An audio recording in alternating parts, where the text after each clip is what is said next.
샬롬.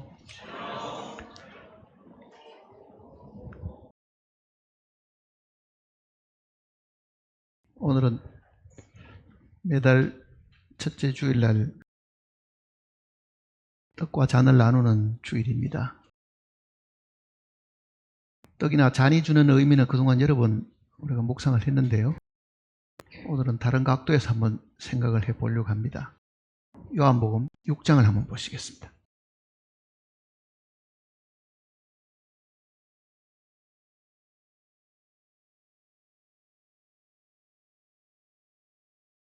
요한복음 6장 47절 말씀부터 보겠습니다. 6장 47절입니다.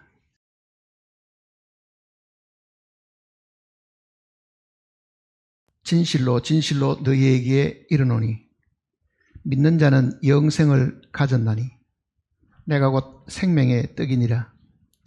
너희 조상들은 광야에서 만나를 먹었어도 죽었거니와 이는 하늘에서 내려오는 떡이니 사람으로 하여금 먹고 죽지 아니하게 하는 것이니라. 나는 하늘에서 내려온 살아있는 떡이니 사람이 이 떡을 먹으면 영생하리라. 내가 줄 떡은 곧 세상의 생명을 위한 내 살이니라 하시니라. 그러므로 유대인들이 서로 다투어 이르되 이 사람이 어찌 능히 자기 살을 우리에게 주어 먹게 하겠느냐. 예수께서 이르시되 내가 진실로 진실로 너희에게 이르노니 인자의 살을 먹지 아니하고 인자의 피를 마시지 아니하면 너희 속에 생명이 없느니라. 내 살을 먹고 내 피를 마시는 자는 영생을 가졌고 마지막 날에 내가 그를 다시 살리리니 내 살은 참된 양식이요 내 피는 참된 음료로다. 내 살을 먹고 내 피를 마시는 자는 내 안에 거하고 나도 그의 안에 거하나니 살아계신 아버지께서 나를 보내심에 내가 아버지로 말미암아 사는 것 같이 나를 먹는 그 사람도 나로 말미암아 살리라. 이것은 하늘에서 내려온 떡이니 조상들이 먹고도 죽은 것 같이 아니하여 이 떡을 먹는 자는 영원히 살리라. 이 말씀은 예수께서 가버나움 회당에서 가르치실 때에 하셨느니라. 제자 중 여럿이 듣고 말하되 이 말씀은 어렵도다. 누가 들을 수 있느냐 한데 예수께서 스스로 제자들이 이 말씀에 대하여 수건거린 줄 아시고 이르시되 이 말이 너희에게 걸림이 되느냐. 그러면 너희는 인자가 이전에 있던 곳으로 올라가는 것을 본다면 어떻게 하겠느냐. 살리는 것은 영이니 육은 무익하니라. 내가 너희 이른 말은 영이요 생명이라. 63절까지 읽었습니다. 기도하십시다.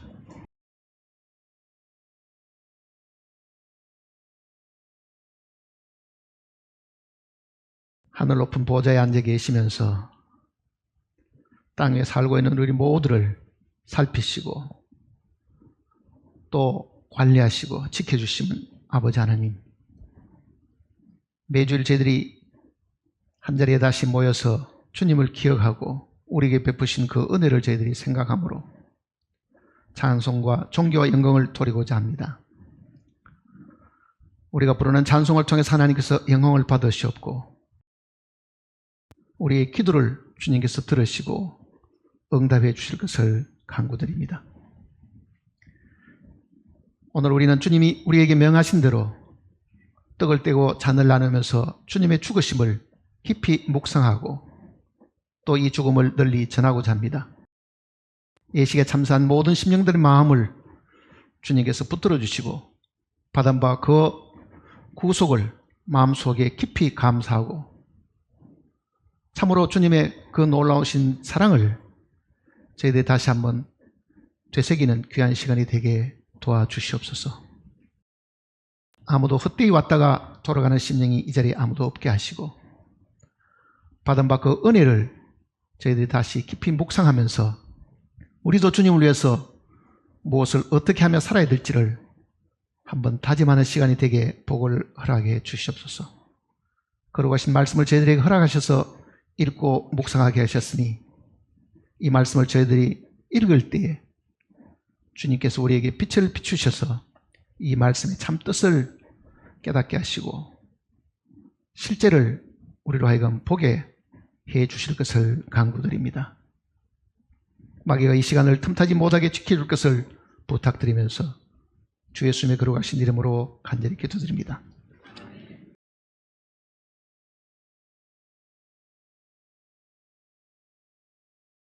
(47절) 말씀 보시면요, 진실로 진실로 너희에게 이르노니 믿는 자는 영생을 가졌나니. 요한복음 내용 속에 진실로 진실로 하는 표현이 자주 등장을 합니다. 헬라 원어대로 하면 이게 아멘 아멘 이렇게 되어 있습니다. 그 아멘 아멘 하는 말을 우리말로 옮길 때 진실로 진실로 이렇게 옮겼습니다. 물론 우리는 그 아멘의 뜻이 그렇게 되기를 바란다 하는 간절한 소원이 담겨있는 의미로 기억하고 있지만은요, 우리말로 번역되어진 이 말씀의 그 내용대로 하면은 이게 틀림없는 사실이다 하는 이 강조하는 의미도 있습니다. 여기 보면은. 그래서 오늘은 예수님께서 자기 자신을 어떻게 소개해서 우리로 하여금 기억하도록 하셨는가 하는 것을 한번 생각해 보려고 합니다. 믿는 자는 영생을 가졌나니 내가 곧 생명의 떡이니라. 너희 조상들은 광야에서 만나를 먹었어도 죽었거니와 이는 하늘에서 내려오는 떡이니 사람으로 하여금 먹고 죽지 아니하게 하는 것이니라. 자, 생명의 떡을 구약 성경 속에 있는 이 만나와 먼저 비유를 했습니다. 유대인들은 광야에 40년 동안 하나님께서 만나를 하늘에서 내려주셔가지고 굶주리지 않도록 해주셨는데, 그네들은 그 만나를 먹어서도 다 죽었다, 이렇게 이야기를 했습니다. 만나를 먹어서도 죽었거니와. 자, 만나하고 주님이 자신을 생명의 떡이라고 말씀하신 거하고는 차이가 있다는 것을 이야기하는 겁니다. 물론 만나도 예수님에 대한 상징적인 의미입니다, 사실은요. 근데 지금 6장 방금 우리가 읽었던 그 내용의 생명의 떡 혹은 살하는 그 내용하고 만나하고 어떻게 다른가 하는 이야기입니다. 자, 만나는 배고픔을 해결해 주기 위한 양식으로 사실 주신 겁니다. 먹을 것으로 사실 주신 거잖아요. 근데 주님이 지금 여기서 말씀하시는 이 생명의 떡은요, 먹는 것을 목적으로 하는 것이 아니고 생명 주는 것을 목적으로 하고 있기 때문에 사실 그렇습니다. 그리고 만나는 이게 식물성입니다. 근데 생명의 떡이신 이 주님은 지금 살을 우리에게 준다고 이야기하잖아요. 살을 우리에게 준다. 살은 어디서 나오는 겁니까? 살아있는 동물이나 짐승들에게서부터 나오는 것이 살이잖아요. 그러니까 우리가 육식을 하는 것은 생명을 위한 것이다라는 것을 상징적으로 이야기하시는데, 만나는 단순하게 식량으로 주신 것이지만은 이 땅에 오신 예수님은 자기 자신을 생명으로 주시는, 살로 주시는 것이다, 이렇게 이야기를 하고 있는 겁니다. 그럼 어떤 생각이 드세요? 홍수 이후에 하나님께서 살아있는 동물을 우리에게 음식으로 사실은 주셨습니다. 창세기 9장을 한번 보세요.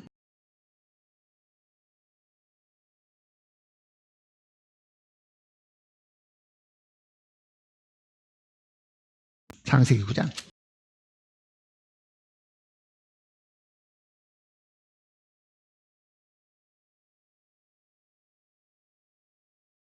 (3절입니다) 9장 3절.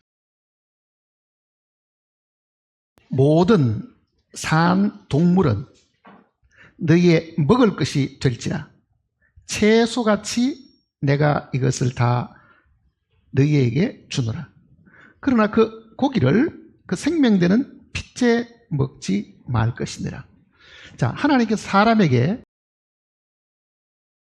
먹을 음식을 주시는데요, 이거를 잘 한번 생각해 보시면은 오늘 요한복음 6장 말씀도 잘 이해하실 수 있습니다. 에덴 동산에 있을 때 범죄하기 전에 하나님께서 그네들에게 먹을 것을 주셨는데 무엇을 먹을 것으로 주셨습니까? 주로 이거는 열매였습니다. 채소가 있다 하더라도 씨 가진 채소 그리고 열매를 그네들에게 먹을 것으로 사실 주셨습니다. 이게 에덴 동산에 주신 식량이잖아요. 타락했습니다. 범죄했죠. 동산 밖으로 내어 쫓았습니다. 이 동산 밖에서 그네들이 먹을 수 있는 것은요, 너의 식물은 밭에 채소인즉 그러잖아요. 채소를 사실 먹이로 주셨습니다. 그럼 어떤 사람이 이렇게 생각할지 모릅니다.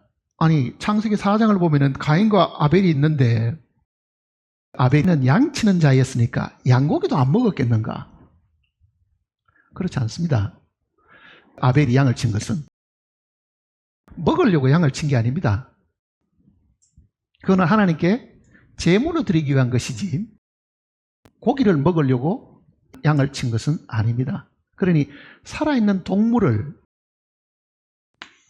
추가로 주신 것은 홍수 이후지요. 홍수 이후에 동물을, 살아있는 이 산 동물을 먹을 것으로 추가해 주신 것이잖아요. 어떤 의미가 있는 것 같아요? 본래 범죄하기 전에는요, 사람들이 주로 먹어야 될 양식은 과일이었습니다. 과일들. 그 과일 그 자체가 사실 어떻게 보면 상징적인 의미로 보면 이게 생명하고 관계가 있죠. 그런데 그네들은 그 생명나무 과일을 먹기보다는 선악과를 먹음으로 타락을 해버렸거든요.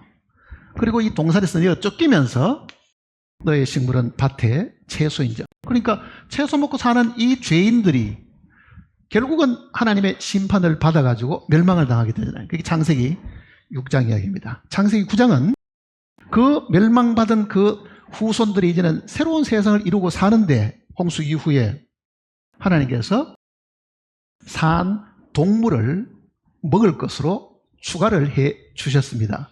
왜 주셨을까요? 죄인들에게 필요한 것은 먹는 것을 목적으로 하는 그 먹음 그 식물 외에 적어도 자기의 이 생명을 유지하기 위해서는 다른 생명이 죽어야 된다는 것을 상징적으로 가르치는 겁니다. 이제 이 세상이 펼쳐졌지만은 너희가 죄인의 후손들인데 너희는 과거에 에덴 동산에 있을 때처럼 그 과일로만 살 수도 없고 채소로만 살 수도 없고 너희 생명이 살아나려 하면 대신 죽는 생명이 있어야 된다는 것을 가르쳐 주기 위해서 이걸 주신 겁니다. 육식 좋아하십니까? 고기 좋아하시냐고요? 왜 주셨겠어요? 채식주의자들은요, 고기 안 먹어도 뭐 육식 속에 콩이나 이런 것 속에서 단백질을 얼마든지 섭취할 수 있고 어쩌고저쩌고 이렇게 이야기합니다. 물론 식물 속에도 동물이 가지고 있는 모든 이 성분이 다 있겠지만은 하나님이 주셨을 때 목적은 어디에 있었습니까? 네 생명을 유지하는 다른 생명이 대신 죽어야 된다는 것을 가르쳐 주기 위해서 이거를 사실은 추가해 주신 것이거든요. 자, 이 내용을 먼저 기억을 하면은 요한복음 6장 내용도 훨씬 이해하기가 이제는 수월습니다. 6장 한번 보세요. 이제.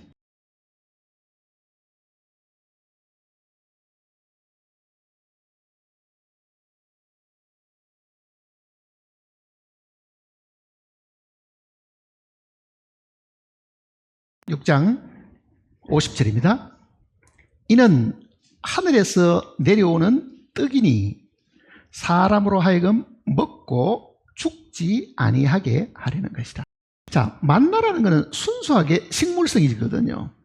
마치 채소나 이 식물에서 음식을 취하여 먹던 하고 똑같은데 지금 이제 주님이 지금부터 이야기하시려고 하는 거는요, 동물성에 대한 생명을 이야기하려고 하는 겁니다. 동물성. 자, 이렇게 이야기했습니다. 51절에 나는 하늘에서 내려온 살아있는 떡이니 사람이 이 떡을 먹으면 영생하리라. 자, 여기까지는 뭐 떡이니까 떡이란 거는 식물성이죠. 근데 그 다음 뭐라고 말씀하십니까? 내가 줄 떡은 곧 세상의 생명을 위한 내 살이니라 그러잖아요. 내 살이니라. 그러니까 지금 6장 이 뒤에 있는 내용들은 이 추가해주는 이 산동물하고도 사실은 관련되어 있는 이야기입니다. 자, 떡은 분명히 곡식의 가루에서 만드는 건데요. 주님은 떡을 설명하시다가 그 떡이 자기 살이라고 이야기하는 거예요. 이게 살이다. 내가 줄 떡은 이 살이다. 자, 이 말은 무슨 뜻이겠어요? 어떻게 이 살이 떡이 될 수 있어요?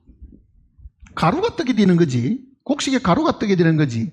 주님은 내 살이 떡이다. 그렇게 내 살이 떡이다. 이렇게 지금 다른 이야기를 사실은 하고 있는 이야기입니다.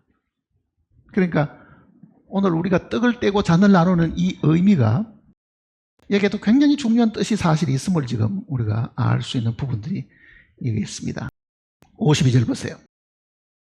그러므로 유대인들이 서로 다투어 이르되 이 사람이 어찌 능히 자기 살을 우리에게 주어 먹게 하겠느냐. 예수께서 이르시되 내가 진실로 너희에게 이르노니 인자의 살을 먹지 아니하고 인자의 피를 마시지 아니하면 너희 속에 생명이 없느니라. 자, 창세기부터 예수님이 오시기 전에까지 사람들은 생각하기에 만나를 기억하고 있었고 에덴 동산의 이 과일들을 생각하고 있었고요. 그 다음에는 너희 식물은 밭의 채소 인정하는 이 채소를 사실 생각하고 있었고 홍수 이후에 산동물이 추가되었다는 이 내용을 사실은 기억하고 있었습니다. 그러면은 구약 시대에 만나에 쓴 그분이 어린 양이 되셔가지고 이 땅에 다시 오시게 된 것은 살을 가지기 위한 것이잖아요, 사실은요. 만나였던 주님이 죄인들을 향해가지고 뭐로 되신 겁니까? 산 동물처럼 살을 주시기 위해서 되신 분이 그가 어린 양으로 오신 겁니다. 어린 양으로 사실은. 그러니까 어린 양으로 오셔야만 살을 우리에게 주실 수 있는 분이 되잖아요. 살을 주시는 분. 그는 우리가 타락되고 죄인이기 때문에 하나님의 방법이 사실은 바뀌었죠. 마치 산 동물을 추가해 주시는 것처럼 주님이 우리에게 살을 주러 오셨다. 그러니까 이거는 예수님이 직접 하신 이야기입니다. 내 살을 먹고 내 피를 마셔야만 그 사람에게 영생이 있다. 그러잖아요. 살을 먹고 피를 마셔야만. 그 다음에는 피입니다. 그러니까 살의 복음, 피의 복음입니다. 사실은요. 근데 우리는 피의 복음에 대한 이야기를 많이 들었잖아요. 주님이 흘리신 그 보혈로 우리가 지었던 모든 죄들을 주님이 그 피로 갚으시고 우리를 피로 값주고 가셨다. 피의 복음입니다. 사실은 피의 복음.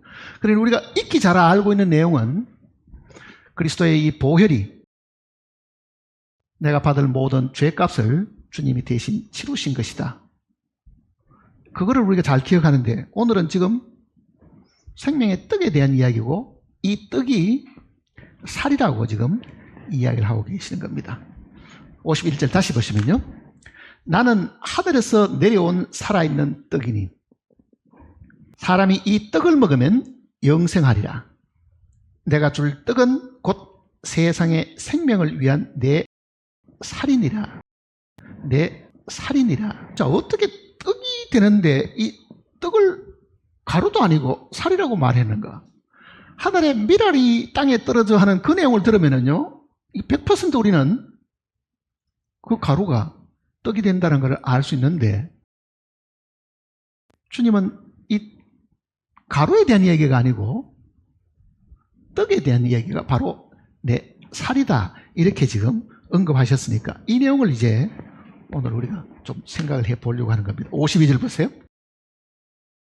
그러므로 유대인들이 서로 다투어 이르되 이 사람이 어찌 능히 자기 살을 우리에게 주어 먹게 하겠느냐. 우리는 어떻습니까? 오래전에 제가 복음을 전할 때 일본에서 오신 분들이 계셨어요. 일본에서 오신 분들이. 그분들이 이 요한복음 6장 내용을 듣고 즉시 저한테 물어보는 질문이 유대인들이 지금 느끼는 것처럼 우리가 그 피를 어떻게 먹고 그 살을 어떻게 먹습니까? 우리가 식인종입니까? 이렇게 이제 물어보는 사람도 있었습니다. 그러니까 지금 이 이야기를 듣는 사람도요, 처음 듣는 사람들은 아니 우리가 어떻게 뭐 피를 마시고 살을 먹는단 말이냐. 그것도 이제 그 당시에 여자분들이 이제 그렇게 징그럽게 표현됐다고 생각하는 거죠, 성경 속에. 그 당시에 유대인들도 이걸 굉장히 혐오스럽게 생각했습니다. 그래서 60절에 이렇게 이야기하잖아요. 제자 중 여럿이 듣고 말하되 이 말씀은 어렵도다. 누가 들을 수 있느냐? 어렵습니까? 쉽습니까? 주님의 살을 먹고 주님의 피를 마신다는 게 어렵게 들려요? 쉽게 들려요? 사실 이게 어려운 이야기입니다. 다 아는 것이 뭐 생각할 게 아니고요. 어떻게 우리가 주님의 피를 먹고 주님의 살을 먹는 거를 구체적으로 한번 답을 해보라 그러면은요, 모르면서도 아는 척하고 다 아는 것처럼 대답할 수도 분명히 있을 겁니다. 근데 유대인들이나 혹은 제자 중에 이런 사람들이 이 일을 잘 못하는 것처럼 우리도 사실은 이 말이 처음에는 굉장히 어렵습니다. 이걸 어떻게 이해를 해야 되는가? 그래서 오늘은 주님이 가르쳐 주신 이 내용대로 이 부분을 한번 이해를 해보려고 하는 겁니다. 53절 보세요. 예수께서 이르시되 내가 진실로 진실로 너희에게 이르노니 인자의 살을 먹지 아니하고 인자의 피를 마시지 아니하면 너희 속에 생명이 없느니라. 자, 이 내용은 출애굽 처음 할 때에 유대인들이 하나님께 받은 명령 속에도 들어 있습니다. 출애굽기 12장을 보세요. 출애굽기 12장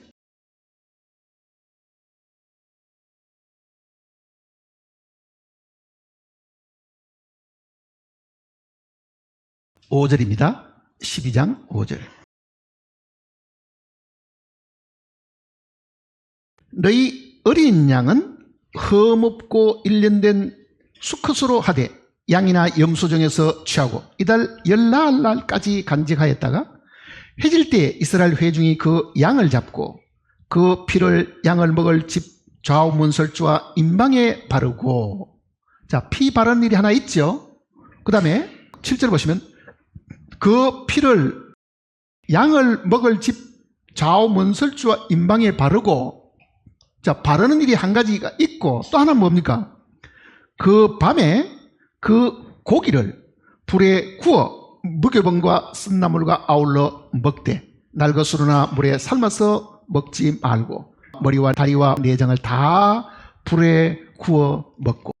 자, 유월절을 제정하실 때 첫 번째 그 제정하실 때 하나님은 피는 문 임방과 문설주에다가 바르고, 그 다음에는 그 피 흘린 그 양은 불에 구워가지고 집 안에서 가족들이 다 먹어라, 이렇게 얘기하신 거잖아요. 양고기를 먹어라 그랬습니다. 자, 우리는 지금 떡을 생각하니까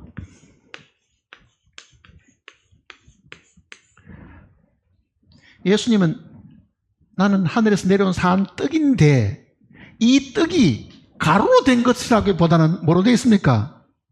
생명이 죽어가 나오는 살이다, 이렇게 얘기하시네. 생명이 죽어서 나오는 살이다. 자, 떡하고 살하고 어떤 개념의 차이가 다를까요? 만나 같은 경우는 아까도 이야기 드린 것처럼 만나는 생명을 주는 것은 아닙니다. 뭐 하는 겁니까? 양식으로 주신 거라고요, 사실은요.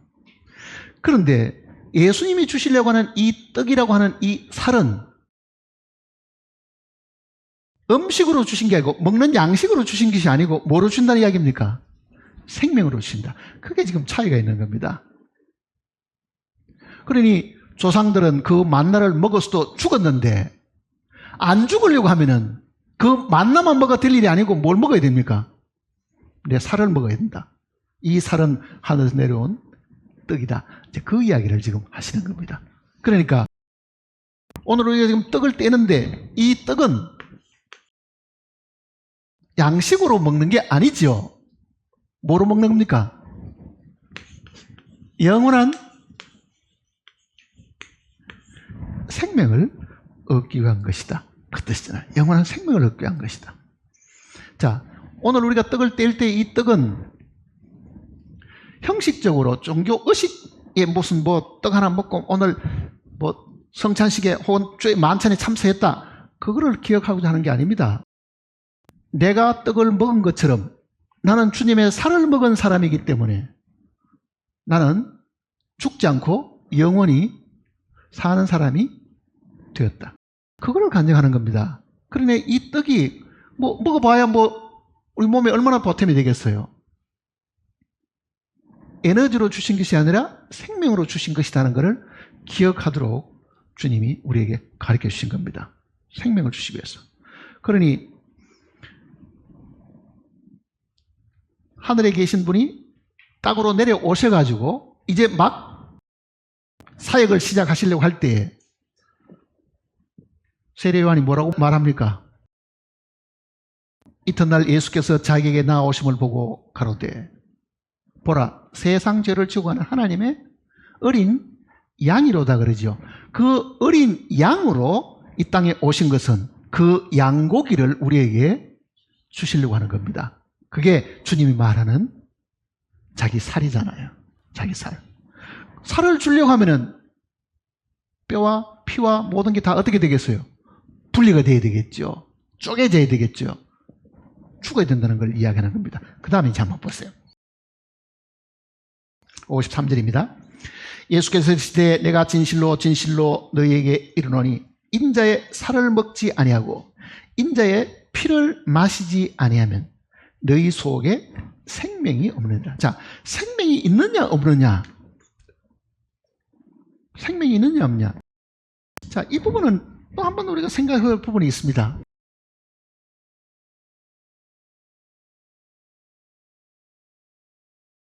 하나님이 사람을 처음 지으셨을 때는 그들을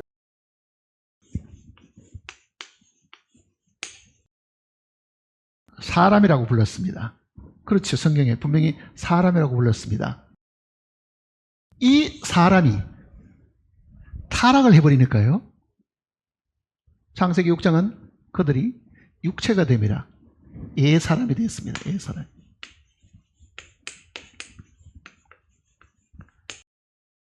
타락하기 전에는 사람이었고 타락하고 난 이후에는 사람이 뭐가 됐습니까? 육체가 되었으니까 예사람이 된 겁니다. 이 예사람이 다시 하나님이 우리에게 주신 이 생명을 얻게 되면은 새 사람이 되는 겁니다. 자, 사람이라고 불릴 때는 범죄하기 전입니다. 죄를 범하기 전이죠.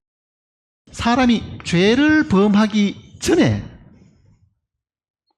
그 속에 영원한 생명이 있었느냐? 있었어요, 없었어요? 죄를 안 범하면은 아담 하와는 안 죽고 오래오래 살 것 같아요? 영원히? 범죄하기 전에 그네들이 무죄인 상황인데도요, 그네들은 영생하는 것은 없었습니다, 사실은요. 그래서 그 동산에 생명나무 과일이 있는 거예요. 생명나무 과일이. 아담은 처음 만들어질 때는, 사람으로 불릴 때는 하나님의 피조물이잖아요, 사실은. 하나님이 낳은 생명은 아니죠. 만든 생명이죠. 마치 기기처럼 되어 있는 거지.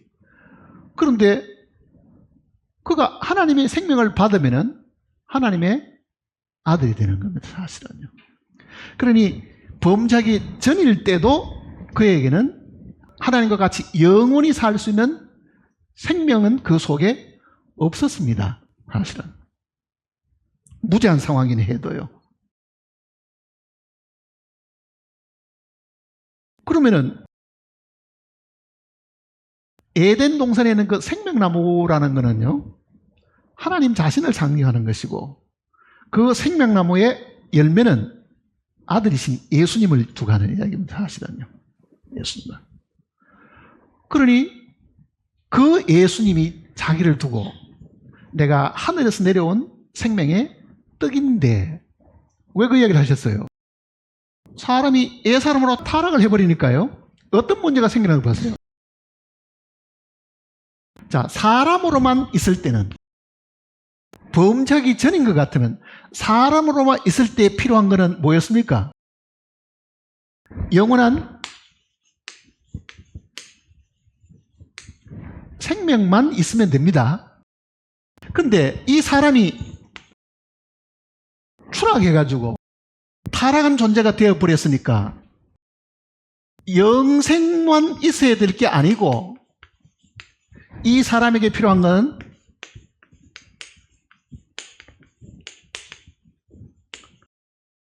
죄사함도 사실은 있어야 되는 거죠. 사실은. 그래서 피가 있고 살이 있는 겁니다. 피가 있고 살이 있는 거예요. 그러니 오늘 우리는 범죄하기 전에 아담의 상태하고도 다르죠. 우리는 어떤 상황입니까? 옛사람이 되어 있는 상황이잖아요. 옛사람. 그러니 지금 우리가 영생을 얻으려고 하면 그 영생을 얻기 전에 반드시 거쳐야 될 것이 뭐예요? 무죄한 상황이 되어야 되겠죠. 죄 없는 상황이 되어야 될 거 아니에요. 죄 없는 상황이 되어야만 그에게 하나님이 영원한 생명을 주실 수가 있는데, 그 죄 사함을 위한 것이 뭐냐? 이게 지금 피고 영생을 주시는 것이 떡이고, 오늘 지금 공부하려고 하는 주님의 살이다. 자, 그 얘기입니다. 그러니까 우리는 옛사람에 속한 사람들이었고, 이 옛사람들에게 하나님이 바라시는 것은 뭐겠어요? 죄사함 받아야 된다. 죄사함을 받는 것은 하나님의 생명이 들어올 수 있는 환경을 만드는 겁니다. 깨끗해야만 하나님의 생명이 우리 속에 들어오시는 거잖아요. 깨끗해야만. 그러니까 영생, 그 하나님의 생명은 죄 없는 곳에 내릴 수 있는 것이기 때문에, 죄 사함이 우리에게 선제되어야 되는 그 이유는 하나님의 생명이 우리 속에 들어오시기 위한 겁니다. 들어오시기 위한 거라고요. 에스겔 36장을 보시면요,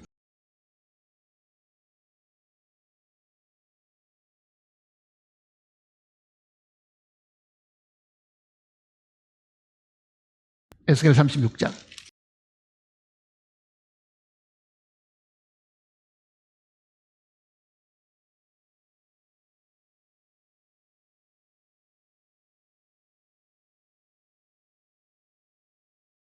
(26절입니다)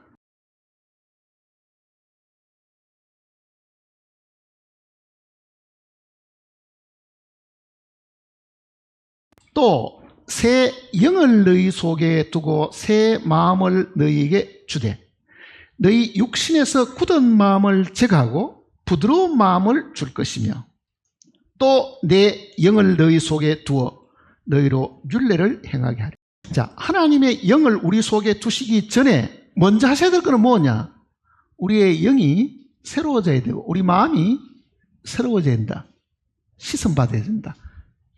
하나님의 영이 우리 속에 들어오시기 전에. 그러니까 27절은 내 영을 너희 속에 두어 하는 것은 성령의 내주하심입니다. 우리 속에 들어오시는 거잖아요.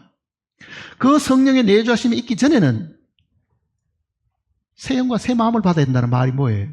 그는 우리가 깨끗이 씻음을 받아야 된다는 이야기잖아요. 그러니까 하나님의 영, 그게 영원한 생명이신데요, 그 생명을 우리가 하나님께로 우리 속에 모셔드리려고 하면 우리의 거처가 하나님이 거처로 주신, 이 처소로 주신 우리의 내면이 깨끗해져야 되는 거잖아요.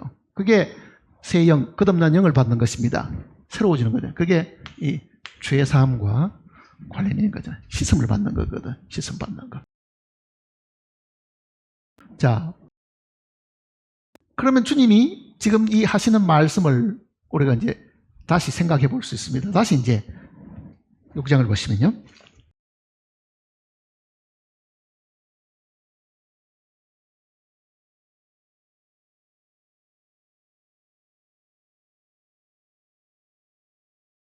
(54절입니다) 내 살을 먹고 내 피를 마시는 자는 영생을 가졌고 마지막 날에 내가 그를 다시 살리니. 자, 살을 먹고 피를 마시려고 하면 보세요. 그 생명이 어떻게 돼요? 살아있을 때는 피를 마실 수도 없고 그 살을 먹을 수도 없겠죠. 죽여가지고 먹게 되니까 이는 주님이 죽게 되시는 것을 이야기하는 겁니다. 내가 하늘에서 내려온 바로 그 생명의 떡이고 그 생명의 떡이 바로 살을 가지고 왔는데 이 살을 살아있을 때 그냥 뜯어 먹을 수는 없으니까 어떻게 된다는 이야기입니까? 피와 살로 나누어져서 우리에게 먹을 것을 제공해 준다. 이렇게 이야기하는 거예요. 주님이 죽으실 것을 미리 이야기하는 겁니다. 그러니 우리는 이 땅에 예수님이 지금도 계신다고 하면요, 그 예수님을 그대로 우리가 먹을 수는 없다. 그대로 받아들일 수는 없다. 죽음을 거쳐야 된다는 걸 이야기하잖아요. 그 말은 무슨 뜻이겠어요? 우리가 믿는 예수 그리스도는 부활하신 예수 그리스도입니다. 죽고 부활하신 주님을 우리가 믿을 수 있는 것이지, 그분을 우리가 먹을 수 있는 것이지, 나사렛 예수 육신 가진 그대로를 우리가 받아들일 수가 없습니다. 그러니 주 예수를 믿으라 하는 그 주님은 부활의 주님이시라고. 사실은요, 부활의 주님. 나사렛 예수가 지금 이 자리에 계시면서 믿으라고 하면은요, 그분은 우리 안에 들어올 수도 없습니다. 그분이 죽으시고 살아있는 산 영이 되셔가지고 우리 속에 들어오실 수가 있으니까, 우리가 믿는다고 말하는 것은 우리 안에 모셔드리는 것인데, 모셔드릴 수 있는 주님은 십자가 이전의 주님이 아니고 십자가를 지시고 부활하신 주님입니다. 그래서 주님이 그 내용을 이야기하시는 거예요. 자, 여기 보세요. 60절 보세요. 60절. 제자 중 여럿이 듣고 말하되 이 말씀은 어렵도다. 누가 들을 수 있느냐 한데, 예수께서 스스로 제자들이 이 말씀에 대하여 수건거린 줄을 아시고 이르시되 이 말이 너희에게 걸림이 되느냐. 그 다음 답이 있습니다. 뭐라고 이야기합니까? 그러면 너희는 인자가 이전에 있던 곳으로 올라가는 것을 본다면 어떻게 하겠느냐. 이게 답이잖아요. 자, 예수 그리스도를 믿을 수 있는 것은 인자가 하늘로 올라가시고, 성천하시는 이야기죠. 올라가시고. 자, 주님이 올라가시는 거하고 우리가 주님을 지금 모셔드리는 거 어떤 관계가 있습니까?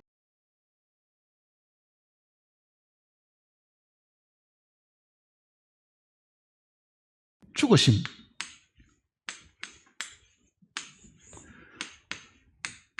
부활,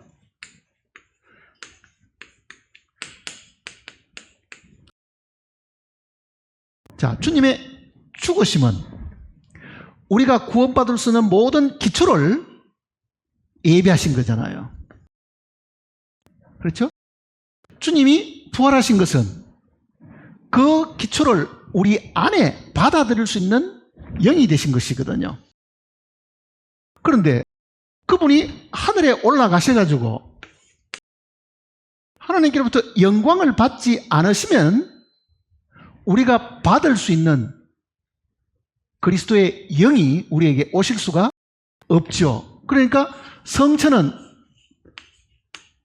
성령을 보내주시기 위한 것입니다. 사실은요, 성령을 보내주시기 위한 거거든요. 그러니까 예수님의 성천은 그가 하나님께 올라가서 이제는 모든 사람들이 자기 안에 예수 그리스도를 모셔드릴 수 있는 영으로 다시 오시는 것을 이야기하는 거잖아요. 그러니까 예수님이 지금 내가 이전에 있던 곳으로 다시 올라가는 것을 보면 어떻게 되겠느냐 이렇게 물어본 거는요, 내가 올라가서 성령을 보내주셔야만 너희가 나를 너희 안에 모셔드릴 수 있다는 것을 이야기하시려고 하는 겁니다. 사실은요. 자, 우리가 예수 그리스도를 믿는 것은 예수 그리스도가 살아있는 그대로 우리가 받아들일 수가 없습니다. 그래서 날로나 삶아서나 먹지 마라. 그 말이 무슨 뜻입니까?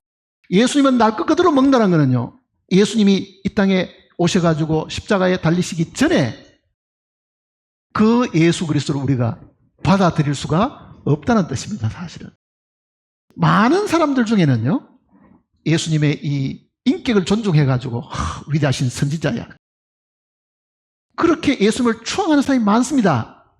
안 믿는 사람 중에서도 예수님 나쁘다고 얘기하는 사람 없잖아요. 그러나 그 사람들은 예수 그리스도를 날로 먹는 사람들이잖아요. 날로 먹는 사람들이죠.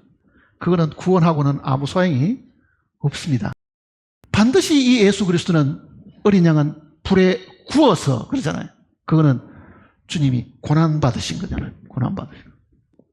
우리는 예수 그리스도를 날로 먹는 사람들이 아니고 굽힌 예수님을 먹는, 십자가에 달려서 고난당하신 주님을 우리가 믿는데, 그거는 그의 부활로 가능하고 이 땅에 성령이 오심으로 가능한 것이잖아요. 사실은.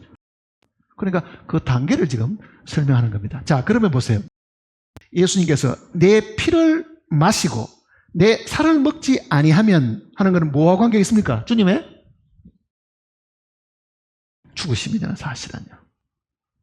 자, 우리는 예수 그리스도를 믿는데, 내가 참으로 예수 그리스도를 믿는다고 말하면은요, 첫째는 그의 죽음을 믿는 겁니다. 사실은요. 또 하나는 뭡니까? 주님의 부활을 믿는 거죠. 그러니까 우리의 믿음은 죽음보다는 또 어디에 있습니까? 부활이 있는 겁니다. 예수 그리스도가 부활하신 것이 나의 믿음의 기초가 되어야 됩니다. 나의 믿음의 기초가 돼. 죽기만 하고 안 살아났으면 어떻게 되겠어요? 그건 아무 소용이 없습니다. 그러니 우리의 믿음은 반드시 부활의 기초를 하고 있는데, 이 부활이 우리 것이 되려고 하면 주님이 먼저 몸이 찢어져 가지고 살과 피를 쏟아 가지고 우리로 하여금 마실 수 있도록, 혹은 그 살을 우리가 먹을 수 있도록 해 주신 것이다. 그러니까 예수님은 자기가 고난 받으실 것을 미리 이야기하신 겁니다. 자, 어린 양이 이 땅에 왔습니다. 세례하는 세상 죄를 지고 하는 하나님의 어린 양이로다. 그 살과 피를 우리에게 주시기 위해서 오신 분이잖아요. 그러나 그러고도 3년 이후에 십자가에 달리셔가지고 피를 흘리시고 몸이 찢기신 것이니까 그게 주님의 죽음이잖아요. 주님의 죽음. 그러니까 이 말씀을 하실 때는 앞으로 있을 내용을 미리 이야기하는 겁니다. 이 이야기를 하실 때는 앞으로 내가 이렇게 된다는 것을 이야기하시잖아요. 다시 54절 보세요. 내 살을 먹고 내 피를 마시는 자는 영생을 가졌고. 자, 살을 먹고 피를 어떻게 마십니까?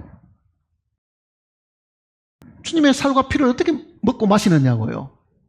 이거는 이루어진 그 사실을 기록해놓은 말씀을 우리가 믿음으로 먹고 마시는 거잖아요.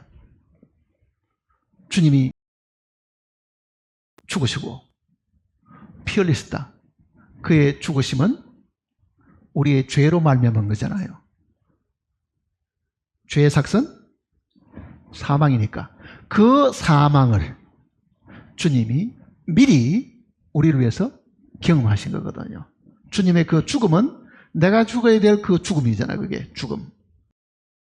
그분이 흘리신 피는 피 흘림이 없은 적 죄 사함이 없다 하셨으니까 우리의 죄를 위한 것이잖아요. 그러니 주님은 그거를 미리 이 제자들에게 자세하게 설명하시는 겁니다. 자, 이 말씀을 하실 때는 이게 아직 성취가 안 되었습니다. 그리고 이것이 완성이 되고 난 이후에는요, 우리는 완성된 그 사역을, 말씀을 듣고 믿어서 주님의 피를 마시고 주님의 살을 먹는 사람들입니다. 피를 마셨습니까? 피를 마셨다는 말은 그 피가 나의 모든 죄의 사함을 위한 것이고 믿음으로 내 것으로 삼았다 그 뜻이잖아요. 주님의 보혈을 내 것으로 삼았다. 내 마음의 문설주에다가 그 피를 바른 것처럼 나는 그 피를 내가 이미 내 것으로 받아들인 사람이다. 그게 마시는 겁니다. 피가 나를 위한 것이고 내 죄 때문에 위한 것이라고 내가 받아들인 그 사실 자체를 마시는 거로 표현을 한 겁니다. 55절은 내 살은 참된 양식이요 내 피는 참된 음료로다. 자, 주님의 살은 우리의 생명을 위한 것이라고 지금 이야기를 드렸잖아요. 그럼 한번 보세요. 사람들이 가끔 물어봅니다. 왜 주의 만찬을 하는데 순서로 봐서는 피를 먼저 마셔야 될 것 같은데 왜 살을 먼저 먹느냐? 포도주를 먼저 마시고 깨끗게 되면 그 다음에는 떡을 먹어야 될 것 같은데 왜 떡을 먼저 먹고 피는 나중에, 즉 포도주는 나중에 마시느냐? 그렇게 물어보는 정도의 사람이 있으면 성경을 굉장히 많이 본 사람입니다. 의심을 한 번도 안 가져본 사람은요, 전통적으로 그렇게 지금까지 해왔으니 그런 모양이다 아마 이렇게 생각할 겁니다. 왜 떡을 먼저 먹을까요? 순서상 깨끗해지고 난 다음에 떡 먹는 게 맞을 것 같은데 왜 그랬을 것 같아요? 주님이 제정하실 때도 떡을 먼저 나눠주셨잖아요. 떡을 먼저 나눠주시죠. 주님도 그거 몰라서 그랬을까요? 이유가 있습니다. 본래 하나님의 목적은, 사람을 향한 하나님의 목적은 어디에 있습니까? 떡을 먹는 데 있지. 죄사함은 부차적인 겁니다.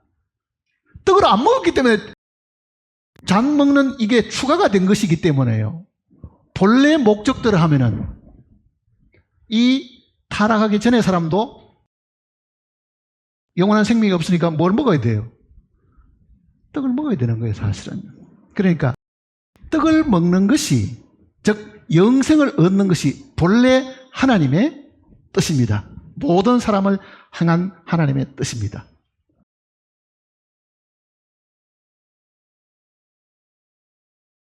앞에 40절 한번 보세요. 6장 40절 같이 읽어볼까요? 내 아버지의 뜻은 아들을 보고 믿는 자마다 영생을 얻는 이것이니 마지막 날에 내가 이를 살리라.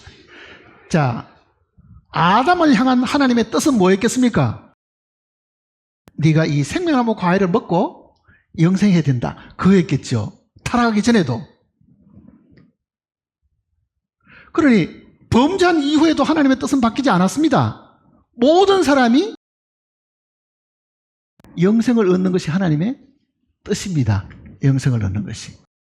그러면은 한번 보세요. 영생을 얻는 것이 목적이라고 하면 앞에 있는 죄 사함은 영생을 얻는 것에 대한 과정이잖아요, 사실은요. 최후의 목적은 뭐겠습니까? 생명 얻는 겁니다. 그 생명이 목적이기 때문에 모든 사람이 이 생명을 얻는 것이 하나님의 뜻이기 때문에 떡을 먼저 먹는 것은요, 하나님의 뜻이 우리에게 이루어졌음을 이야기하는 거라고, 사실은요. 자, 주님이 나에게 이 영원한 생명을 주시기 위해서 이 땅에 오셨기 때문에 나는 이 떡을 먹었습니다. 나는 이제 영생을 얻었습니다. 자, 그 떡을 먹기 전에 뭐를 있는가 한번 보세요. 이제 지금 요한복음 1장은 세례 요한이 예수님에 대해서 증거하는 내용이잖아요. 보라, 세상 죄를 지고 가는 하나님의 어린 양이로다.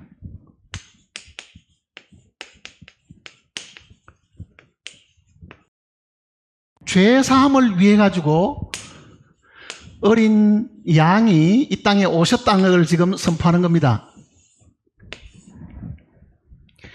어린 양이 이 땅에 오신 것은 우리의 죄를 해결하기 위해서 오셨다. 이렇게 1장 29절에 이야기를 했죠.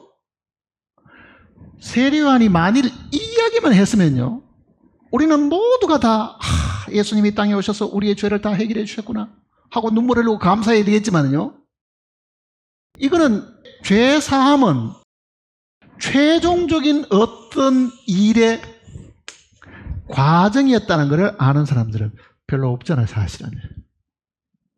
세례요한이 예수님을 두고 보라, 세상 죄를 지고 하는 하나님의 어린 죄 사함을 위해서 희생되기 위해서 오신 어린 양으로만 증거한 것이 아닙니다. 그가 증거한 건 뭡니까? 한번 1장을 보세요, 다시.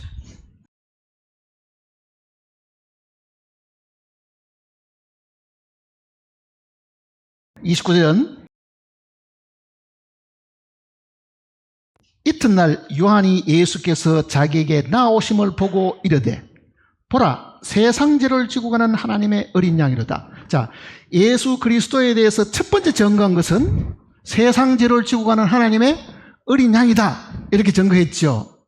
그런데 예수님에 대한 그 소개하는 내용이 그게 전부 다냐? 세상 죄를 지고 가는 하나님의 어린 양이라는 그 증거가 세례요한의 입에서 나오는 예수님에 대한 증거의 전부 다냐? 그렇지 않습니다. 보세요, 뭐라고 이야기하는지. 33절 보세요. 나도 그를 알지 못하였으나 나를 보내어 물로 세례를 베풀라 하신 그이가 나에게 말씀하시되 성령이 내려서 누구 위에 선지 머무는 것을 보거든 그가 곧 성령으로 세례를 베푸신 이인 줄 알래시. 자, 그가 두 번째 증거한 것이 뭡니까?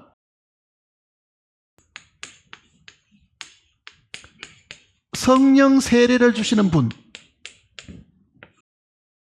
이겁니다. 예수님이 이 땅에 오신 것을 보고요, 세례요한이 두 가지를 이야기하잖아요. 하나님의 어린 양이다, 그리고 성령으로 세례를 주시는 분이시다.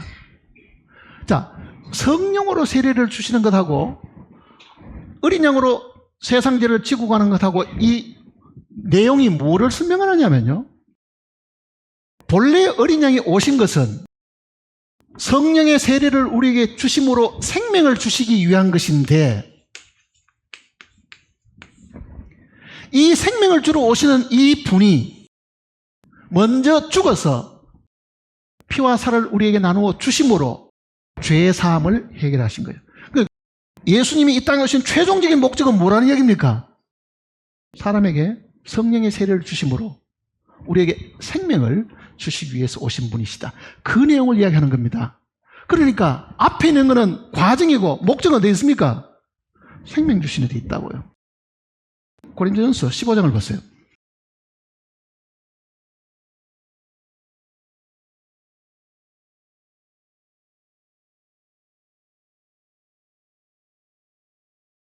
고린도전서 15장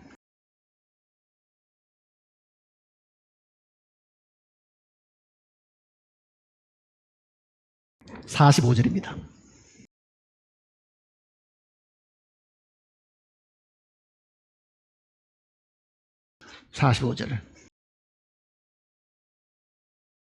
기록된 바 첫사람 아담은 생영이 되었다 함과 같이 마지막 아담은 뭐 한다고요?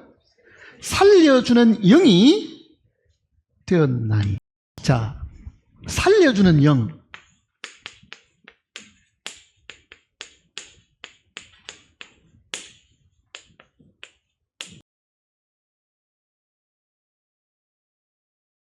예수님이 이 땅에 오신 목적은요, 우리가 지금 늘 이야기하는 것은 뭐냐? 예수님이 이 땅에 오셔서 우리 죄를 위해서 대신 죽으시기 위해서 오셨어. 틀렸던 이야기 아닙니다. 50점. 그것만 이야기하고 있으면 50점이에요. 50점. 그가 오신 진짜 목적은 뭐냐? 보세요. 어린 양으로 오셨죠. 죽으셨습니다. 다시 살아나면서 어떻게 됐습니까? 살려주는 영이 되셨잖아요. 자, 이 말은 이런 뜻입니다. 예수님이 이 땅에 계실 때는 그 몸 속에 하나님의 영이 계셨고, 부활하시고 난 다음에는 이 밖에 영이, 즉 부활의 영이 예수님을 감싸고 있다, 그런 뜻입니다. 안에 계시던 영이 밖에 나오신 거죠. 그러니까 살려주는 영이 되셨다. 자, 되셨다는 말은 뭡니까? 본래는 나사렛 예수로 계시다가 죽고 부활하셔가지고는 이제는 모든 사람을 살려주시는 영이 되셨다. 부활의 영이 되셨다. 이게 예수님이 이 땅에 오신 목적이잖아요. 모든 사람에게 생명을 주시는 것. 내 아버지의 뜻은 아들을 보고 믿는 자마다 영생을 얻는 이것이니, 그 아버지의 뜻을 이루기 위해 가지고 모든 사람에게 영생을 주시는 분이 되시기 위해 가지고 살려주시는 영이 되신 거잖아요. 그게 우리가 받는 성령의 침례입니다. 성령 세례잖아요. 성령의 침례. 그러니까 어린 양으로 오셔서 죽으신 것은 이 생명을 받을 수 있는 준비하는 과정이잖아요. 사실 모든 사람을 하여금. 그러니까 우리가 정말로 마음속에 기뻐해야 될 것은 뭐겠습니까? 내가 죄 사함 받았다가 아니라 영원한 생명을 내가 얻게 되었다. 그겁니다. 영원한 생명을 얻게 되었다. 죄 사함 받고 깨끗한 상황 속에 무덤에 그대로 다 있으면 무슨 소용이 있어요? 하나님과 더불어 영원히 살 수 있는 영원한 생명을 주신 겁니다. 그러니 그의 죽으심이나 부활이나 성천하신 것은 그가 다시 이 땅에 생명 주는 영으로 오셔가지고 모든 사람 속에 영원한 생명을 주시기 위해서 이 땅에 오신 것입니다. 그 생명 그 자체잖아요. 예수님이 내가 생명의 떡이다. 생명의 떡을 나누어 주셔야 되는데 그 나눔을 받는 것은 뭐냐? 오늘 우리가 죄사함에 대한 이야기며 성령에 대한 이야기, 이 많은 걸 들었지만은요, 이게 최종적인 목적이라는 것을 잘 모릅니다. 사실은 사람들이.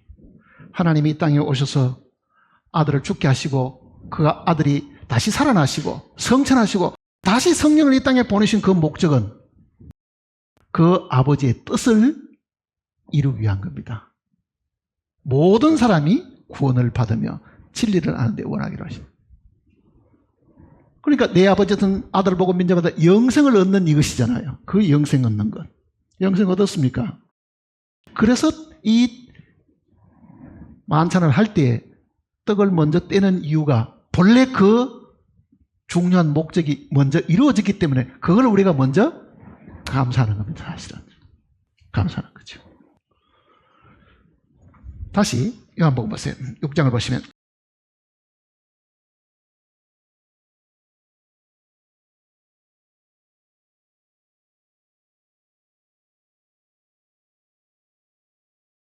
(56절입니다)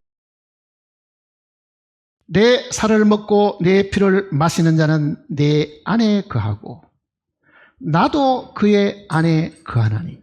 자, 주님의 살과 주님의 피를 먹는다는 것은 믿음으로 주님의 죽으심과 주님의 부활을 받아들이는 거잖아요. 그러니까 이 말 그대로 살을 먹고 피를 마시는 자는 어디 있다고요? 내 안에 거하고 나도 그의 안에 거하리라. 자, 주님의 살을 먹고 주님의 피를 마시면 우리가 주님 안에 있게 되고 주님이 우리 안에 있게 된다.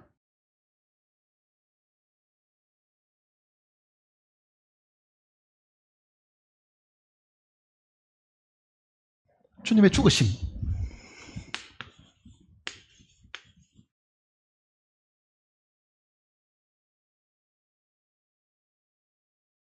이게 만일 피고 주님의 부활이 생명이신 떡이라고 한다면 주님의 피를 마시게 되면 우리가 주님 안에 있게 되고 주님의 떡을 먹게 되면 주님이 내 안에 오시게 된다. 이제 그 이야기입니다. 우리가 예수님 안에 들어가는 것은요, 주님의 죽으심으로 가능한 거잖아요. 주님의 죽으심 안으로 들어가서 우리는 주님 안에 있게 되는 겁니다. 왜 그런 걸 보세요. 성막에 지성소와 성소에 가로막고 있는 휘장이 있습니다. 그 휘장이 찢어지기 전까지는요, 지성소에 들어가는 것이 불가능한 거잖아요, 사실은요. 하나님 안에 들어가는 게 불가능한 거예요. 그러니 지성소가 성소가 이렇게 구분이 되어 있다는 것은 하나님과 우리 사이에 간격이 있다는 뜻이거든요. 인간편에서 하나님 앞으로 나아갈 수도 없고 하나님 안으로 들어갈 수가 없는데 그의 죽으심과 더불어 그 휘장이 찢어진 것은 휘장은 그의 육체라. 즉 찢어짐으로 사람이 하나님과 우리 그 지성소 안에서 하나님 안으로 어떻게 되는 겁니까? 들어갈 수 있는 길이 열린 거잖아요, 사실은요. 그러니까 그의 죽음은 주님 안으로 들어가는 겁니다. 안으로. 주님의 죽음 안으로. 여러분이 느끼든 느끼지 못하든 그건 중요한 게 아니라고요. 하나님이 주님이 죽으실 때 우리를 그 안으로 들어갈 수 있도록 길을 열어놓으셨고 우리를 그 안에 넣으신 거다. 너희는 하나님께로부터 나와서 그리스도 예수 안에 있고 주님 안으로 우리를 불러들인 것이다. 부활은 뭐냐?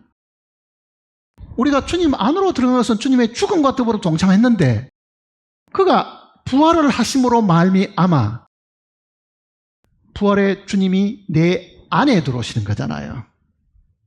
부활의 주님이 내 안에 들어오신 거거든. 이거는 부활로 인해 가지고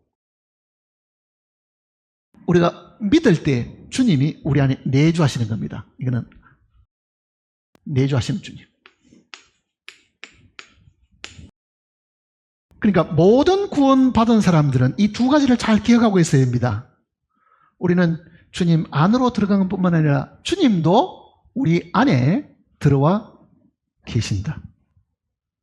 그런데 많은 사람들은 주님이 자기를 위해서 죽었다는 걸 잘 알고 있는데도요, 주님이 자기 안에 계신다는 걸 체험적으로 말하는 사람들은 그렇게 드물다고. 사실은 이 안에 어디쯤 와 계시는가, 머릿속에 있는가, 가슴 속에 있는가, 뭐 그거 생각하는 사람들이 있고, 실제 부활의 주님은 믿을 때 우리 안에 사실은 들어오신 겁니다. 그러면은 우리가 주님 안에 들어갔다는 것은 이 주님의 이 죽으심으로 말미암은 건데요, 이거는 역사적인 사실이잖아요. 십자가에 달려서 돌아가실 때에 성소의 휘장이 위에서부터 아래로 찢어져 둘이 되었다는 것은 역사적인 사실이잖아요.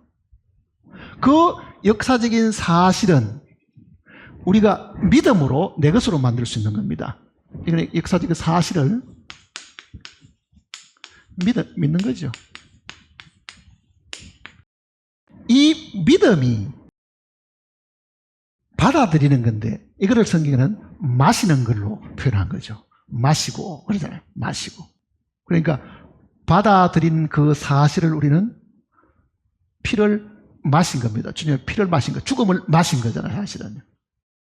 그 다음에 주님이 우리 안에 들어와 계시는 거는요, 이거는 내가 순종함으로 가능합니다. 물론 순종이나 믿음이나 말이 동의라고 제가 말씀을 드렸는데요, 하나님의 말씀을 있는 그대로 내 마음에 순종함으로 주님이 내 안에 들어오신 겁니다, 사실은.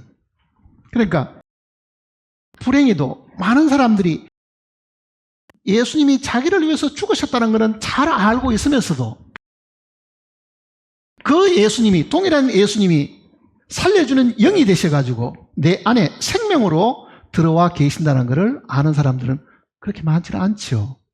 그거는 그렇게 가르치지 않았기 때문에 그렇습니다. 가르치는 사람들이 그 부분을 정확하게 설명해 주지를 않았기 때문에 사실 그런 거예요. 그러니까 분명히 이 두 가지가 있다. 하나는 우리가 주님 안에, 그리고 주님이 우리 안에. 자,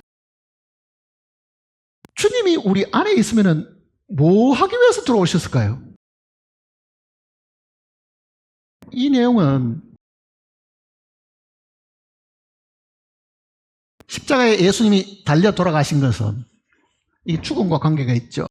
이 예수님이 십자가에 달려 돌아가신 것은 나의 모든 죄를 대신하신 것이잖아요. 내가 할 수 없는, 내가 죄 때문에 영원히 멸망받고 죽을 수밖에 없는 그 나를 대신해서 죽으신 죽음이거든요. 그러니까 예수님의 죽음은 대신 죽으십니다. 예, 대신 죽으심. 그러면 예수님의 살으심은 뭐겠느냐?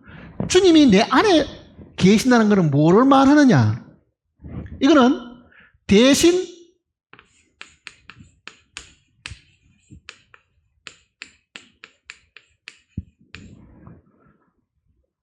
죽으심은 내 죄를 위해서 대신 죽으신 것이고, 그가 내 안에 들어오신 것은 내가 주님을 믿는 그 순간부터 내가 할 수 없는 것을 대신 살아주시기 위해서 들어오신 겁니다. 그러면 내 안에 살아주시기 위해서 들어오신 분에 대해서는 내가 뭘 해야 돼요? 순종을 해야 된다. 그 얘기잖아요. 순종을 해야 된다. 그러니 부활하신 주님이 내 안에 들어오신 것은 내가 여전히 성격을 못 이기고 화를 못 이기고 죄를 못 이기고 음욕을 못 이기고 하는 그 모든 것들을 그가 대신 이기게 하시기 위해서 들어오신 겁니다. 대신 이기게. 그러니까 죽으심은 과거부터 믿는 고난까지 맡으신 것이고, 부활은 믿은 순간부터 앞으로까지 책임지시기 위해서 들어오신 것이라고요. 근데 대부분 경우는 여기는 잘 믿는데 이거는 모르고 있죠. 주님이 내 대신에 죽었어. 나 이제 지옥 안 가. 당신 지금 어떻게 살아요? 최선을 다해가지고 죄 안 지려고 노력하고 열심히 하고 살아야죠. 그건 자기가 사는 거죠, 사실은. 그게 안 되잖아요, 사실은요. 그러니 부활로 인해가지고 우리 속에 내주하시는 이 성령은 내가 구원받기 전에 할 수 없던 것을 내 대신 이기고, 내 대신 참고, 내 대신 견디고, 내 대신 사랑하고, 내 대신 내가 할 수 없는 것을 하시기 위해서 내 안에 들어오신 분입니다. 내 안에 들어오신 분. 그런데 그분하고는 한 번도 상의를 안 합니다. 여전히 내가 그걸 붙들고 있는 거죠. 내가 다 하려고 책임지고 있잖아요. 그러니 여기까지는 맞는데 요다음부터는 잘못 살고 있는 거예요. 내가 주님이 나를 이렇게 용서해 주시면 이제 내가 정신차리게 살아야지. 뭘 어떻게 정신차리게 살아요? 그러면 주님이 왜 내 안에 들어와 있을 필요가 뭐 있어요?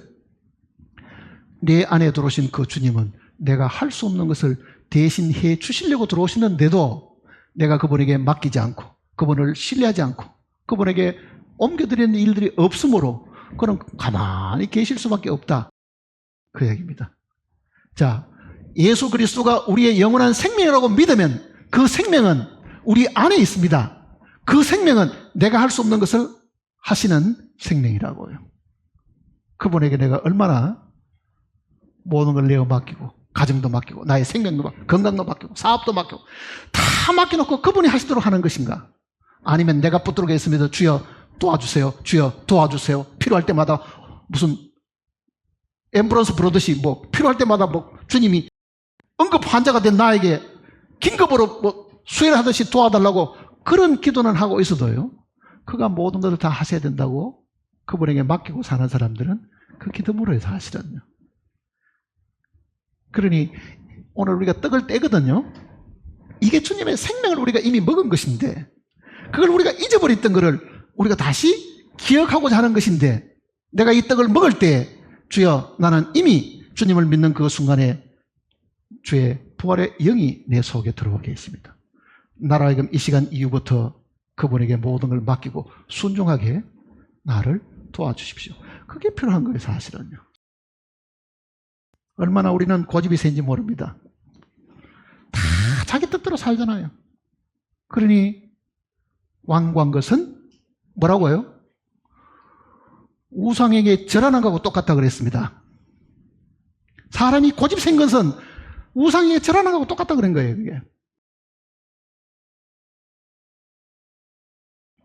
그러니까 주님이 지금 이 하시는 말씀은 굉장히 중요한 내용입니다. 다시 요한복음 6장을 보세요.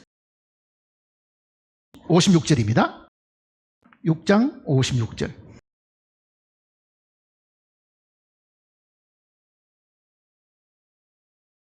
내 살을 먹고 내 피를 마시는 자는 내 안에 거하고 나도 그의 안에 거하나니. 이거보다 더 큰 복이 없습니다. 내가 하나님 안에 있다. 하나님도 내 안에 계신다. 그러면 어떤 결과가 있어요? 만일 내가 하나님 안에 있고 하나님이 내 안에 계시면 어떤 일이 생긴 거예요? 하나님 것은 다 내 것이고 내가 그걸 다 누릴 수 있다는 말과도 같은 이야기입니다. 같은 이야기잖아요. 하나님 안에 있으면은 그 하나님에 있는 모든 것들은 내가 다 즐기고 누릴 수 있다는 걸 이야기하는 거잖아요. 그게 하나님이 우리에게 주신 제일 큰 기업입니다. 제일 큰 기업이라고요. 내가 하나님 안에 있다. 하나님 내 안에 계신다. 더 이상 필요한 게 뭐 있어요? 더 이상 필요한 게 뭐 있냐고요? 천지를 창조하신 분 안에 내가 있고 그분이 내 안에 계시면은 하나님 저 아파트 하나 나에게 주십시오. 저 아름다운 산을 나에게 상속으로 주십시오. 뭐 그거 필요하겠어요? 그게 다 내 아버지 것이고 내가 그 안에 있으면 다 그게 내가 누릴 수 있는 것이면은. 그러니 우리가 주님 안에 있다는 거는요, 제일 큰 기업을 얻은 겁니다. 그 안에 있어야 그게 제일 큰 기업이라고요, 사실은. 주님이 내 안에 계시는 것도 마찬가지잖아요. 57절은 살아계신 아버지께서 나를 보내심에 내가 아버지로 말미암아 사는 것 같이 나를 먹는 그 사람도 나로 말미암아 살리라.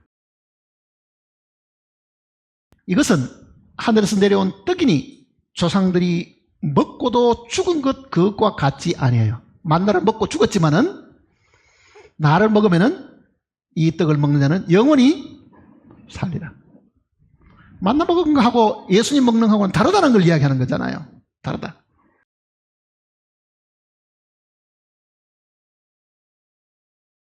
(60절입니다) 제자 중 여럿이 듣고 말하되 이 말씀은 어렵도다. 누가 들을 수 있느냐 한데 예수께서 스스로 제자들이 이 말씀에 대하여 수근거린 줄을 아시고 이르시되 이 말이 너희에게 걸림이 되느냐? 그러면 너희는 인자가 이전에 있던 곳으로 올라간 것을 본다면 어떻게 하겠느냐? 살리는 것은 영이니 육은 무익하니라. 너에게 이런 말은 영이요 생명. 자, 살리는 것은 영이니 하는 이 말은 무슨 뜻입니까? 아까 우리가 읽었던 고린도서 15장의 이야기입니다. 첫 사람 아담은 산영이 되었던 같이 마지막 아담은 살려주는 영이 되셨나니. 그 이야기잖아요. 살리는 것은 영이니.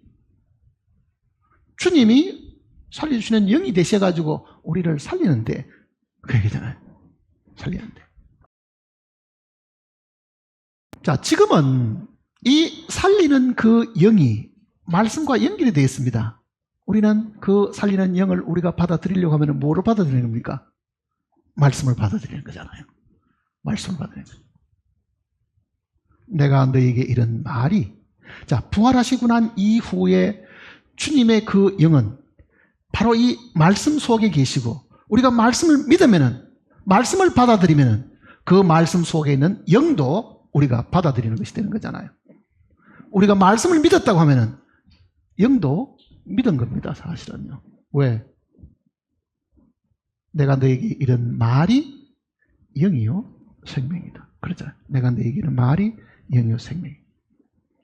그러니까 예수님의 말씀 한마디면은 모든 것이 다 이루어지는데, 그 예수님의 말씀이 오늘 우리가 있는 이 말씀 이 거룩한 말씀 속에 예수님의 말씀, 하나님의 말씀이 이 속에 다 들어있으니 오늘 우리가 조용히 하나님 앞에 주여 이렇게 우리에게 영원한 생명을 마련해 주셨으니 우리는 이 말씀을 통해서 예수 그리스도를 내 마음에 받아들입니다.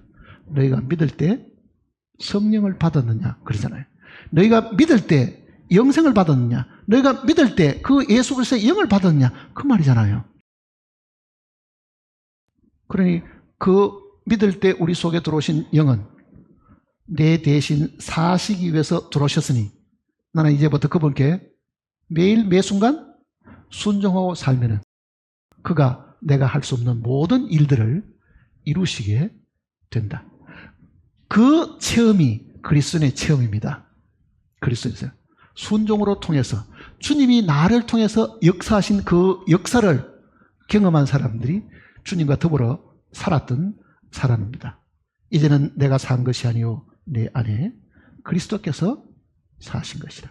그 그리스도께서 사신 그 내용이 많으면 많을수록 주님을 알아가는 것이 훨씬 더 많겠죠. 그게 복된 사람입니다. 기도하십시다.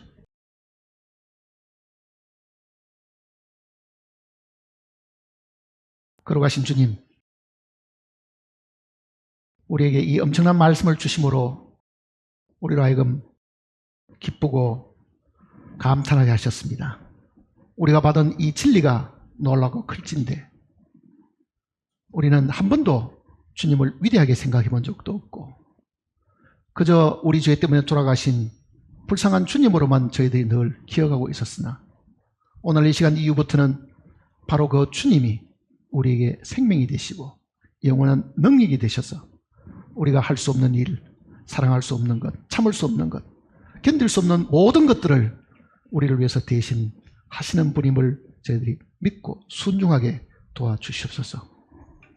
우리의 육체에 남은 날이 얼마인지는 알 수 없으나 주님을 만나는 그 순간까지 우리 안에 계시는 주님께 늘 순복하고 살아가는 지혜로운 저희들이 되게 도와주시옵소서. 주님 만날 때 우리 중에 어떤 사람도 나고자가 없게 하시고 주님께로부터 꾸중 듣는 심령들이 아무도 없도록 도와주시옵소서. 주 예수님의 거룩하신 이름으로 간절히 기도드립니다.